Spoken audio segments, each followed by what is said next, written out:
ನಮಸ್ತೆ ಸ್ನೇಹಿತರೆ. ಶ್ರೀ ಸಿದ್ಧಲಕ್ಷ್ಮಿ ಸ್ತೋತ್ರಂ.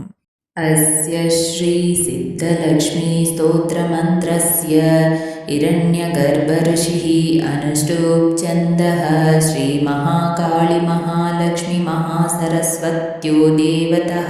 श्रीं बीजं ह्रीं शक्तिः क्लीं कीलकं मम सर्वक्लेशपीडापरिहारार्थं सर्वदुःखदारिद्र्यनाशनार्थं सर्वकार्यसिद्ध्यर्थं श्रीसिद्धिलक्ष्मीस्तोत्रपाठे विनियोगः ऋष्यादिनास्यः। ॐ हिरण्यगर्भऋषये नमः शिरसि अनुष्टुप्छन्दसे नमो मुखे श्रीमहाकाळी महालक्ष्मी महासरस्वती देवताभ्यो नमो हृदिः। श्रीं बीजाय नमो गुह्ये ह्रीं शक्तये नमः पादयो क्लीं कीलकाय नमो नाभौ विनियोगाय नमः सर्वाङ्गेषु करान्यासः। ॐ श्रीं सिद्धलक्ष्म्यै अङ्गुष्ठाभ्यां नमः। ॐ ह्रीं विष्णुतेजसे तर्जनीभ्यां नमः। ॐ क्लीं अमृतानन्दायै मध्यमाभ्यां नमः। ॐ श्रीं दैत्यमालिन्यै अनामिकाभ्यां नमः। ॐ ह्रीं तेजः प्रकाशिन्यै कनिष्ठिकाभ्यां नमः। ॐ क्लीं ब्राह्यै वैष्णव्यै रुद्राण्यै करतलकरपुष्टाभ्यां नमः। अङ्गन्यासः। ॐ श्रीं सिद्धलक्ष्म्यै हृदयाय नमः। ॐ ह्रीं विष्णुतेजसे शिरसि स्वाहा। ॐ क्लीं अमृतानन्दायै शिखायै वषट्। ॐ श्रीं दैत्यमालिन्यै कवचाय होम। ॐ ह्रीं तेजः प्रकाशिन्यै नेत्रत्रयाय वषट्। ॐ क्लीं भ्रायै वैष्णव्यै रुद्राण्यै अस्त्राय फट्। ॐ श्रीं ह्रीं क्लीं श्रीं सिद्धलक्ष्म्यै नमः इति दिग्बन्धः।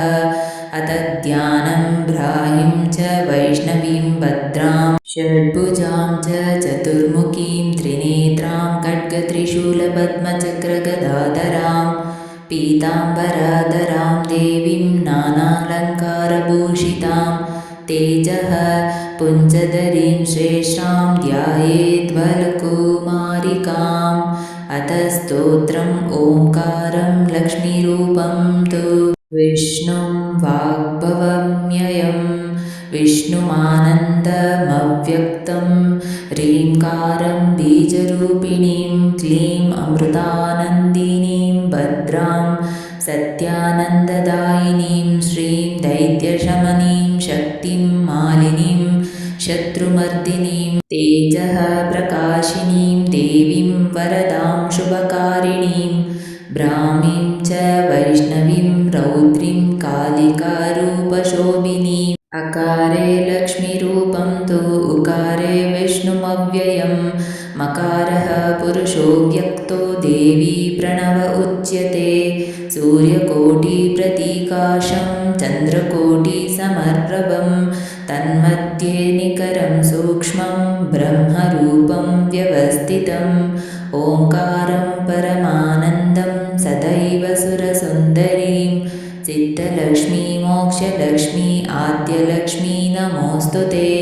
श्रीकारं परमं सिद्धं सर्वबुद्धिप्रदायकं सौभाग्यमृताकमला सत्यलक्ष्मी नमोऽस्तु ते। ह्रीकारं परमं शुद्धं परमैश्वर्यदायकं कमलादनदा लक्ष्मीभोग लक्ष्मी नमोऽस्तु ते। क्लींकारं कामरूपिण्यं कामनापरिपूर्तिदं चपला चञ्चला लक्ष्मीकात्यायनी नमोऽस्तु ते। श्रीकारं सिद्धिरूपिण्यं सर्वसिद्धिप्रदायकं पद्माननां जगन्मात्रे अष्टलक्ष्मीं नमोऽस्तु ते। सर्वमङ्गलमाङ्गल्ये शिवे सर्वार्थसाधिके शरण्ये त्र्यम्बके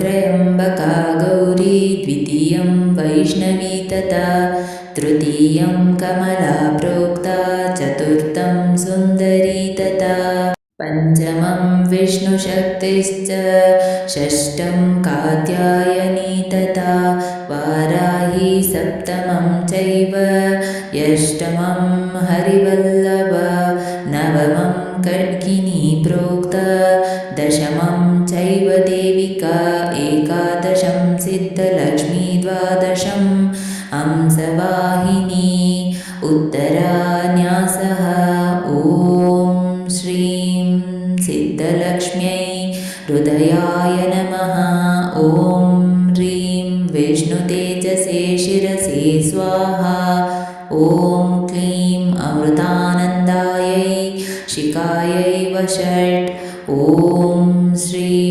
दैत्यमालिन्यै कवचाय ॐ ह्रीं तेजः प्रकाशिन्यै नेत्रत्रयाय वौषट् ॐ क्लीं ब्राह्म्यै वैष्णव्यै रुद्राणै अस्त्राय फट् ॐ श्रीं ह्रीं क्लीं श्रीं सिद्धलक्ष्म्यै नमः इति दिग्विमोकः अथ फलश्रुतिः एतत् स्तोत्रवरं देव्य ये पठन्ति सदा नरा सर्वपद्भ्यो विमुच्यन्ते नात्र कार्यविचारणा एकमासं द्विमासं च त्रिमासं च चतुस्तथा पञ्चमासं च षण्मासं त्रिकालं य सदा पठेत् ब्राह्मणः क्लेशितो दुःखिः दारिद्र्यभयपीडितः जन्मान्तरसहस्रोऽख्यै मुच्यते सर्वकिल्बिषै दरिद्रो लभते लक्ष्मीमपुत्रः पुत्रवान् भवेत् धन्यो यशस्वी शत्रुघ्नो वह्नि चौरवहेषु च शाकिनी भूतवेताल सर्पव्याघ्रनिपातने राजद्वारे सभास्थाने कारागृहनिबन्धने ईश्वरेण कृतं स्तोत्रं प्राणिनां हितकारकं स्तुवन्तु ब्राह्मणा नित्यं दारिद्र्यं न चाबाधते सर्वपापहरा लक्ष्मीः सर्वसिद्धिप्रदायिनीं साधकः लभते सर्वं पठेत् स्तोत्रं निरन्तरं प्रार्थनाय श्रीः पद्मावने कदम्बशिखरे राजगृहे कुञ्जरे श्वेते चाश्वयुते ऋषे च युगले यज्ञे च उपस्थिते शङ्के दैवकुले नरेन्द्रभवने गङ्गातटे गोकुले स श्रीस्तिष्ठतु सर्वदा मम गृहे भूयात् सदा निश्चला या सा पद्मासनास्था विपुलकटितटी पद्मपत्रायताक्षी गम्भीरवर्तनाभिः स्तना भरनामिता शुद्धवस्तोत्तरीय लक्ष्मी दिव्यैकचेन्द्रैर्मणि गणखचितैः स्नापिता हेमकुम्भैः नित्यं सा पद्महस्ता मम वसतु गृहे सर्वमाङ्गल्ययुक्ता वसतु गृहे सर्वमाङ्गल्ययुक्ता इति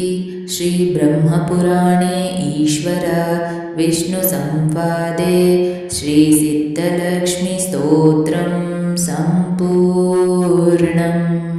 ಸ್ನೇಹಿತರೆ, ಈ ವಿಡಿಯೋ ಇಷ್ಟವಾದಲ್ಲಿ ಲೈಕ್, ಶೇರ್ ಆ್ಯಂಡ್ ಕಾಮೆಂಟ್ ಮಾಡಿ. ಇನ್ನ ವಿಡಿಯೋಸ್ಗಳಿಗಾಗಿ ಚಾನಲನ್ನು ಸಬ್ಸ್ಕ್ರೈಬ್ ಮಾಡಿ. ಧನ್ಯವಾದಗಳು.